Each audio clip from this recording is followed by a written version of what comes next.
Hello everyone, this is professor Shahida Bawa. आज जो हम टॉपिक कवर करेंगे वो है process of strategic management, one of the most important concept. देखते हैं कि process of strategic management exactly क्या होता है। ठीक है, हमने लास्ट वीडियोस अगर तुम लोगों ने देखा होगा तो उसमें हमने देखा था कि हमने पढ़ा था कि क्या होता है स्ट्रैटेजिक मैनेजमेंट, उसके कुछ फीचर्स हमने डिस्कस किए थे, कुछ इम्पोर्टेंस भी किए थे। ठीक है, तो आज जो हम टॉपिक कवर करेंगे वो है process of strategic management. See, strategic management process is normally divided into 3 phases. First is strategy formulation, second is strategy implementation, and the third is strategy evaluation. ठीक है, सबसे पहले जो हम देखते हैं वो है strategy formulation. See, strategy formulation can also be referred as strategic planning. ठीक है, ये ऑब्जेक्टिव्स में आता ही आता है कि strategic formulation is known as, तो हम बोलेंगे strategic formulation is also known as strategic planning. अब जब हम प्लान कर रहे हैं तो सबसे पहला जो हमारा मिशन है वो एकदम क्लियर होना चाहिए। ठीक है, तो जब भी हम स्ट्रैटेजी फॉर्म करेंगे, ठीक है, तो we need to frame mission statement. Mission क्या होता है? मिशन हर एक ऑर्गेनाइजेशन का फिलॉसफी और पर्पस बताता है कि ऑर्गेनाइजेशन किस तरीके से फंक्शन करना चाहिए। ठीक है, तो सबसे पहले हम देखेंगे मिशन स्टेटमेंट। उसके बाद हम देखेंगे कि इंटरनल एनवायरनमेंट क्या क्या है ना। इंटरनल एनवायरनमेंट क्या क्या हो सकते हैं? Man power, machines, method, procedure और जो अलग अलग रिसोर्सेज है ऑर्गेनाइजेशन के, हम वो देखेंगे।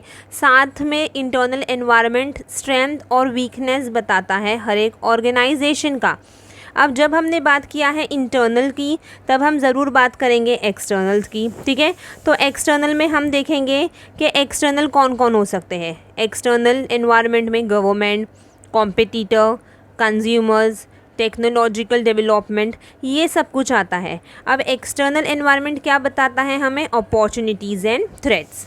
ठीक है, नेक्स्ट अब हमने मिशन देख लिया कि मतलब क्या क्या फ़िलॉसफी है, क्या क्या पर्पस है ऑर्गेनाइजेशन का, उस हिसाब से हमने अपने इंटरनल एनवायरनमेंट तैयार कर लिए, हमने एक्सटर्नल एनवायरनमेंट तैयार कर लिए। अब हम जो ऑब्जेक्टिव्स है वो सेट करेंगे। ऑब्जेक्टिव्स जो हम सेट करेंगे वो एकदम स्मार्ट तरीके से होगा। अब स्मार्ट का मतलब क्या होता है? Specific, measurable, achievable, realistic and time bound. ये हम क्या कर रहे हैं? हमारे ऑब्जेक्टिव सेट कर रहे हैं, पर क्या कंसिडर करेंगे? एसेंशियल्स, स्मार्ट तरीके से। एस मतलब स्पेसिफिक, एम मतलब मेजरेबल, ए मतलब अचीवेबल, आर मतलब रियलिस्टिक एंड टी मतलब टाइम बाउंड। अब हम ऑब्जेक्टिव सेट करने के बाद we will consider the gap analysis. ठीक है, तो management must conduct the gap analysis. अब ये पर्पस के लिए the management should compare the present performance with the desire performance. ठीक है, मतलब अब हम क्या करेंगे? हम कंपेयर करेंगे कि प्रेजेंट क्या है और फ्यूचर परफॉर्मेंस क्या हो सकता है, उसके बीच का जो भी फासला होगा हम वो जानेंगे। ठीक है, अगर फॉर एग्ज़ाम्पल मुझे 10,000 यूनिट्स बनाना है, पर अगर 10,000 यूनिट नहीं बनकर 9,000 आया, ठीक है, तो ये तो मेरा क्या हो गया? वीकनेस हो गया ना। अब ये वीकनेस को मुझे सुधारना है, मतलब मेरा जो गैप हुआ है उसको मुझे क्लोज़ करना है। तो वो गैप को क्लोज़ करने के लिए मैं क्या करूँगी? अभी अलग अलग ऑल्टरनेटिव सिलेक्ट करूँगी। That is your last point, framing alternative. ठीक है, तो जैसे ही मैंने गैप एनालिसिस तैयार कर दिया, अब मैं क्या करूँगी? मैं फ्रेम करूँगी ऑल्टरनेटिव्स, ताकि जो भी ऑब्जेक्टिव्स है ऑर्गेनाइजेशन के वो अच्छे तरीके से अचीव हो सके। ठीक है, तो ये था तुम्हारा फर्स्ट प्रोसेस, स्ट्रैटेजी फॉर्मुलेशन। और उसमें हमने देखा प्रोसेस में स्टेप्स क्या क्या थे स्ट्रैटेजी फॉर्मुलेशन के।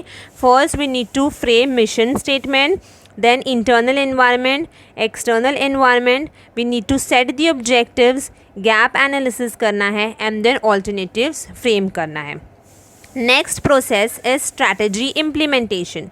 Now what is implementation? See, once the strategy is formulated for each and every function department, that is production, marketing, finance and HR, we need to we need to implement the strategy. So the next stage is implementation. अब implement कैसे करोगे, सबसे पहले तुम लोगों ने जो form किया है तुम्हारा प्लान है ना, so there is a need to frame plans, right. अगर तो हमारे ऑर्गेनाइजेशन को एक्सपांड करना है तो we need to come up with some of the other plans. मतलब प्लान क्या क्या हो सकते हैं, मार्केट डेवलपमेंट प्लान हो सकता है, प्रोडक्ट डेवलपमेंट प्लान हो सकता है ना। तो हमने क्या किया, प्लान को फॉर्मुलेट किया। Now we need to identify the activities that is required to implement the plan.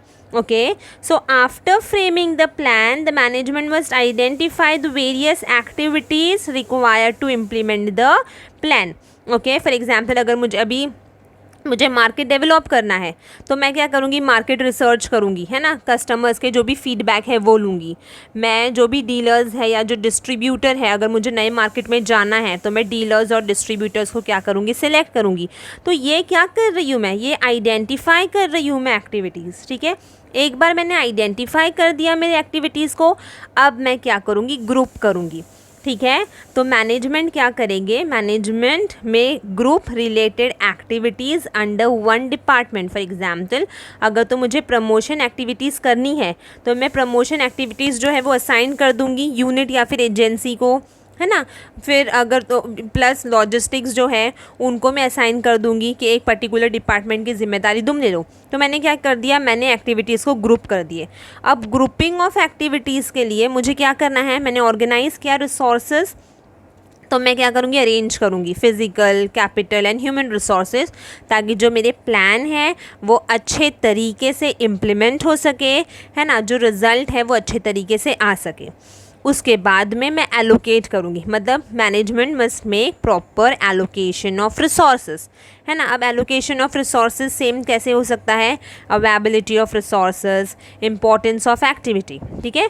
तो strategy implementation is your next stage after strategy formulation. So the first point is formulation of plan. Then you need to identify the activities. You need to group the activities. For this purpose, you need to organize the resources. Once the resources are been organized, what you will do is you will allocate the resources efficiently. Okay. The next and the final stage is strategy evaluation. See, evaluation of strategy is that phase of strategic management process in which managers try to assure that the strategic choice is properly implemented and the meeting of objective is achieved. ठीक है, तो achieve हो रहा है, इस achieve होना है, इसलिए तो हम क्या करेंगे, हम चेक करेंगे ना, हम इवैल्यूएट करेंगे। तो सबसे पहले हम क्या करेंगे, we need to set the standard. तो setting of standard, strategies need to establish performance target, ठीक है। जो हमने डिसाइड किया है, हमारा जो प्लानिंग था, हमने जो क्वांटिटी डाला है, क्वालिटी डाला है, वो बराबर से है या नहीं है ना। मैंने टारगेट्स जो है वो फिक्स कर दिए। One can not just fix high targets and low targets, okay, of standards on standards to be avoided. तो यहाँ पे क्या हो रहा है, we need to set the standards एकदम accordingly, okay. Next is you need to measure the performance, okay. Once the standard is set, the next step is to measure the actual performance, okay. तो इसके लिए क्या होगा, the manager में ask performance report from the employees कि किस तरीके से तुम लोगों ने काम किया है। एक्चुअल परफॉर्मेंस के लिए हमें टाइम और कॉस्ट फैक्टर को कंसिडर करना है। अब देखो, मैंने स्टैंडर्ड सेट कर दिया, मैंने मेजर कर दिया मेरे एम्प्लॉयज़ का परफॉर्मेंस। अब मैं क्या करूँगी, मैं कंपेयर करूँगी कि क्या मैंने जो सेट किया था परफॉर्मेंस वो क्या थी और मुझे उसका रिजल्ट क्या मिला। तो what am I doing? I'm comparing actual performance with the standard one. If there is any deviations, ठीक है, तो फाइंड आउट द डेविएशंस। मैं हमेशा एग्जांपल में बोल रही हूँ, 10,000 यूनिट का मैंने टारगेट किया था, मुझे सिर्फ 9,000 मिला है, तो there is the deviation of 1,000, है ना। तो I need to analyse the deviations. ये डेविएशंस जो है वो डायरेक्टली हायर अथॉरिटी को रिपोर्ट होंगे।